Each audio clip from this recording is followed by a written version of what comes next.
دەبی لە وەختی بارانبارین سایە قچیار بن لەبەر لەسەر خۆ بڕۆن وریای بڕۆن دەجیان ئاو خڕ بوویتەوە دەبێ حکوومەتیش ئەو جیانە عیلاج کە چارەسەرکردن بە سوتفە سایق دەچیتن گۆمە ئاوە کە خۆلێ دەدە قەلب دەبێ حادیسەک دەبێت. کردبوونەوەی ئاو لەسەر شەقامەکان ئەوە ئەرچی سەرەکی بەڕێوەبەرایەتی ئاو ئاڕۆیە کە خۆ ئامادەکردن لە پێش ئەوەی وەرزی باران دەست پێ بکە دەبێ منهاڵەکان بکرێنەوە بۆی ئاوەکە گڵ نەدرێتەوە لە سەرجادەکانە و ببیتە سەبەبی قەرەباڵغی و جەنجاڵی لەسەر شەقامەکان. بەڕاستی ڕێگاوبانمان نییە و جادە هەموو خراپە، پاسەی زۆرە، لە ناو شار دەبینی زۆر جار ئاو دێت لافاو هەردەستی ئەو خەرکە پەریشان دەبی.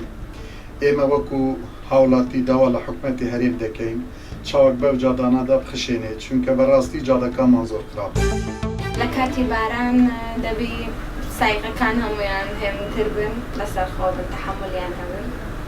لەبەرەوەی تووشی ئیزدیحام و حادث و ئەو شتانە